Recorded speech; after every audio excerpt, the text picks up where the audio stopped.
ప్రియసలరా, ఆయన నా తండ్రి, నా అన్న, సకల అపోస్తులు, మీరందరూ మా యొక్క కుటుంబము, మా సహోదరులు, నా బిడ్డ, నా అందుకని నేను ఎవరికి పెట్టాలి? ముందు మీకు పెట్టాలి, తర్వాత ఉంటే వాళ్ళకి పెట్టాలి, లేకపోతే మానేయాలి. అంతేనా? ఒక ఆయన చెప్పాను, ప్రార్థన పెట్టి ఏం చేసాడు తెలుసునా? ప్రార్థన పెట్టేసేసి మమ్మల్ని అందరూ పంపాడు, నన్ను పంపడలే, ఎందుకంటే సేవకుడిగా, అందుకని నాకు పెడతారు. అయితే నేను తినకూడదు, నాతో ఉన్న వాళ్ళు తినకపోతే నేను తినకూడదు. అందుకని నాతో ఉన్న వారందరూ కూడా నా బిడ్డలు, నా సహోదరులు, నా కుటుంబము చెప్పాడు. అందరం పంపేశాడు. బంధువులకి వ్యభిచారులు, దొంగలు, త్రాగబోతులు వారికి పెట్టాడు భోజనం. తర్వాత అడిగాను, ఏమయ్యా నువ్వు చేసింది అంటున్నాను. అప్పుడు నుండి ఇప్పటి వరకు ఆయన కుటుంబ ప్రార్థన పెట్టారు.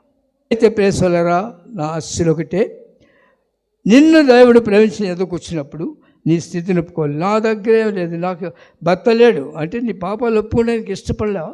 అయితే నిజమే, 5 నన్ను నీకు ఏడ్చింది. నాతో నేను చేసినవని నాతో చెప్పిన వాడు మెస్సే కాదు, ఎక్కడున్నాయి? ఆయన దగ్గర ఉన్నాయి. ఈయన సృష్టించిన దేవునికి ఎంత ఉంటుంది జ్ఞానము? ఆయన వీడియో తీయడా నిన్ను? నువ్వు ఎక్కడున్నా నిన్ను తీయడా?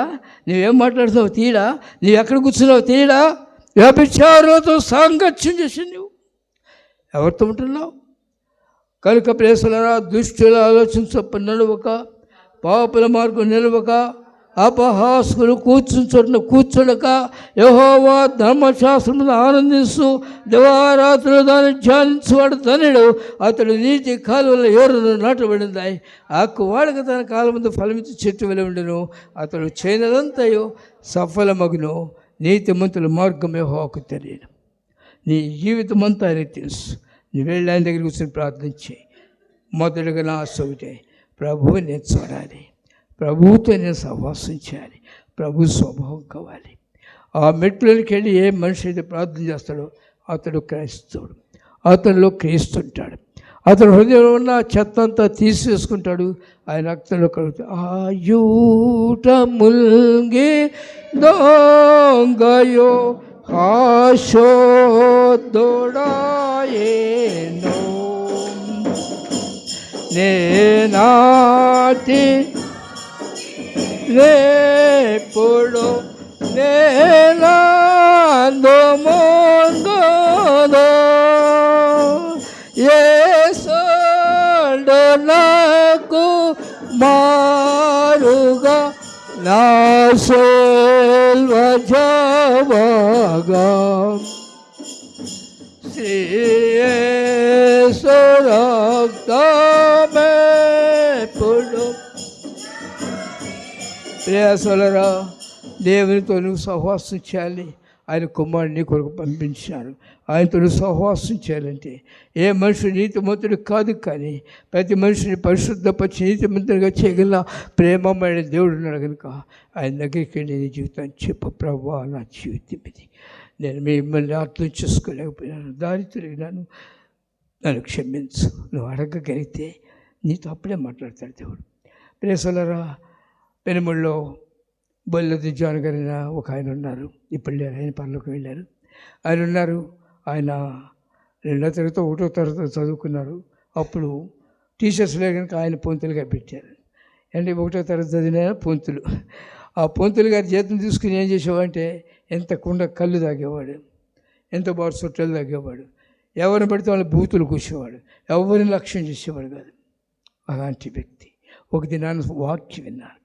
ఎంత కాల్చిన వాక్యం ఉంటుందో నాకు తెలియదు. ప్రేసోదా, ఆయన ఒక్క దినం మన వాక్యం విన్నారు. ఆ ఊరిలో మీటింగులు పెడుతున్నారు. మద్రాసు నుంచి డానర్ గారు వచ్చి మీటింగులు పెట్టి సువార్త పడిస్తుంటే విన్నారు. ఆయన విన్నాక నువ్వు ఎలాంటి పాపం అయినా సరే దేవుడు నేను క్షమిస్తాడు, నీ పాపలు దేవుని దగ్గర ఒప్పుకో, ఒకటే మాట ఆయన చెప్పింది. ఆ బోధ విన్నాడు, వెళ్ళాడు. యేసుప్రభు నాతో మాట్లాడాలి కనుక నేను పాపిని క్షమిస్తానన్నాడు. నేను ప్రార్థన చేస్తాను. ఆయన స్వరం నేను కూర్చున్నాడు, మనసును పెట్టుకున్నాడు, మోకాళ్ళని కూర్చున్నాడు. కూర్చొని ప్రార్థన చేయటం మొదలుపెట్టాడు. అయితే ఆయనకు ఒక అనుమానం వచ్చింది. ప్రార్థన చేస్తుంటే ఏమొస్తుంది? నిద్ర వస్తుంది. వస్తారా? వాక్యం చదివేటప్పుడు నిద్రపోయేవాళ్ళు ఎంతమంది ఉన్నారు. వాక్యం పెట్టుకున్నప్పుడు నిద్ర వస్తుంది. పేసోలరా, నిద్ర వస్తుంది. కనుక ఎంత బాగా చుట్ట చుట్టాడు, అక్కడ పెట్టాడు మంచం దగ్గర. ఎప్పుడు నిద్ర వస్తుందో అప్పుడు చుట్ట తాగాలి. మీరు చాలా మంచివాళ్ళే కదా, చుట్ట తాగారు కానీ టీలు తాగుతూ ఉంటారు. ప్రార్థనలు కూడా టీలు తాగుతారు నిద్ర రాకుండా. సోదర చుట్ట అక్కడ పెట్టాడు, ప్రార్థన చేస్తూ ఉన్నాడు. ప్రార్థన చేస్తూ ఉండగా తన జీవితం అంతా ఒప్పుకుంటున్నాడు. ప్రభు ఆయన మాట్లాడాడు. ఆయన దర్శించి కనిపించి మాట్లాడిన తర్వాత సంతోషము, హృదయం అంతా సంతోషమైంది. తేలికలు వేసాడు, గంతులు ఇస్తున్నాడు. పక్కకు చూశాడు, ఏముంది అక్కడ? చుట్టు ఉంది. అప్పుడు దాకా ఎక్కడుంది? చెవులో ఉంది, నోట్లో ఉంది, జేబులో ఉంది. ఇప్పుడు ఎక్కడుంది? మంచం మీద ఉంది. దాన్ని తీసుకెళ్ళొచ్చుగా, మళ్ళీ చెవులో పెట్టుకుంటాడా? నేను మామూలు మనసు పొందినా సరే నన్ను అంటే ఊరుకోను. ఏమండి, మానవా అసహ్యం ఉందా నీకు? ఇతరుల మీద కోప్పడే స్వభావం మానవా? నిన్ను అన్న వాళ్ళని ప్రేమించే మనసు నీకుందా? నీ ఇంటికి నేను రాను. మూతి ఎంతలా ఉంటుంది. అందుకే తెమ్మన అంటే నా పేరు ఎవరు చెప్పండి? నీ ముఖం చెబుతుందన్నా అంట. నీ ముఖమే చెప్పేది నువ్వు నీ జీవితంలో నువ్వు ఎలా ఉన్నావు. ప్రేసోలరా, ఆ తర్వాత 2 పొలాలు తీసుకొచ్చి ఆ చుట్టను పట్టుకుని దూరంగా తీసుకెళ్ళి పడేసి వచ్చాడు. ఆ తర్వాత ఆయన ప్రార్థన చేస్తుంటే దయ్యాలు పారిపోయినాయి, రోగులు స్వస్థపడినారు. ఒక దినం కూర్చున్నాడు. ఆయన కూర్చుంటే దేవుడు మాట్లాడుతూ, జాన్ గారు ఏంటి ఇక్కడ కూర్చున్నావు? ఆకిడిలో యేసురత్నం గారు చనిపోయాడు కదా, 2 సేవకులు 2 ఒకేసారి మారు మనసు పొంది సేవ చేస్తారు. మంచి భక్తి గలవాళ్ళు. ఎంత భక్తి గలవాళ్ళు అంటే, ఆ యేసురత్నం గారు మా ఇంటికి వస్తే మా మేనమావ తాగుపోతాడు, ఈయన మంచం మీద కూర్చున్నాడు. అక్కడికి వచ్చి నిలబడి భయంకరంగా తిట్టాడు. కొలవెత్తి తిట్టాడు. ఈ రోజులైతే జైలు వేస్తాను అనుకోండి. కొలవెత్తి తిట్టి భయంకరంగా తిడుతుంటే మంచం మంచి ఇలాగోలేదు, నువ్వు తెరిచి మాట్లాడలేదు. మా ఊరికి తలకేసు. అంత దీనులండి, దేవుని బిడ్డలు దీనులుగా ఉండాలి. ఎవరైనా అన్నా తొందరపడి మీరు మాట్లాడుకోండి, లేకపోతే లోపల పెట్టుకుని పలకకుండా ఉండకండి. వాళ్ళని ప్రేమించండి, వాళ్ళని క్షమించండి. యేసు ప్రభు నన్ను క్షమించాడు, నిన్ను క్షమించాడు, క్షమించండి. తను కూర్చుంటే జానకారు యేసురత్నం గారు చనిపోయారు, తెలీదా? తెలుసాయా? అందరూ వెళ్తున్నారు. మరి నువ్వు నేనెందుకు వెళ్ళాలయ్యా? నేనేం చేస్తాను? బర్రెలు చేయడానికి ఎంతమంది కావాలేంటి? అక్కడ వాళ్ళందరూ పోయిన వాళ్ళు చేస్తారు, బర్రెలు నేను పోను. మరేంటి? నేను పోయి ఏమి చేయలేను, నాతో నువ్వు వస్తే నేను వెళ్తాను. ఎవరితో అండి? యేసయ్యతో అంటున్నాడు, నాతో నువ్వు వస్తే నేను వెళ్తాను, లేకపోతే నేను వెళ్ళను. సరే వస్తానన్నాడు. తప్పదుగా. ఎందుకో తన బిడ్డలు అడిగితే ఏ తండ్రి ఇవ్వకుండా ఉండడు. గుర్తుపెట్టుకోండి, పరమ తండ్రి ఆయన. నువ్వు అడిగితే నీ కోరిక తీర్చకుండా ఉండలేడు. నీ మాట కాదనడు ఆయన. నీ వెంట వస్తాడు. మీతో ఉంటాను, మీలో ఉంటాను, మిమ్మల్ని వీడవను, ఎడబాయను. అయితే ప్రభు వస్తానన్నావుగా, నువ్వు వస్తే నాకు సూచన కావాలి. ఏం కావాలంట? సూచన కావాలి. నువ్వు అనగానే నేను పోను, సూచన కావాలి. నువ్వు వస్తున్నట్టు నాకు సూచన చూపించు. ఆ రోజుల్లో ఈ రోజుల్లో ఉండవులేండి, ఇప్పుడు ఫ్యాషన్ కాలం కదా. ఆ రోజుల్లో తాళ్ళు కడతారు, తాళ్ళ మీద బట్టలు వేస్తారు, దండాల మీద బట్టలు వేస్తూ ఉంటారు. ఆ బట్టలుంటే ఆ పై పంచి తీసుకుని భుజాన్ని తీసుకెళ్తున్నా అంటే ప్రభు, ఓ ప్రభు నువ్వు వస్తామని అప్పుడు వెళ్ళాడు. బయలుదేరి వెళ్ళాడు, రైల్లో కూర్చున్నాడు. క్రీస్తుని గురించి చెబుతూ ఉన్నాడు. సిగ్గుపడతారు మీరు, దేవుని గురించి చెప్పండి, సిగ్గుపడకండి. పరలోక దూతలతో వచ్చినప్పుడు సిగ్గుపడతాడు ప్రభు.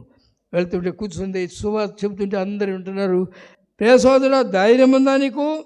దేవుని నీతిని పరిశుద్ధతను ప్రేమించకపోతే పరలోకంలో ఉండటానికి వీళ్ళే. క్రీస్తు స్వరూపిణి కావాలి. పిలిపిలకు రాస్తున్నాడు, క్రీస్తు యేసు కలిగిన ఈ మనసు నువ్వు కలిగి జీవించు.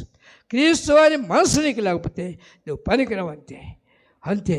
ఈయన ఎప్పుడైతే మాట్లాడినాడో, ఈయన వెంట వస్తున్న ప్రభు ఈయన భుజాన్ని మీద కూర్చున్నాడు. ముళ్ళ కిరీటం పెట్టుకుని చూశాయా, నీ భుజముల మీద కూర్చున్నవారు ఎవరండి? ఆయన తన మీద ముండ్ల కిరీటం ఉందండి. ఆయనే రక్షకుడైన క్రీస్తు.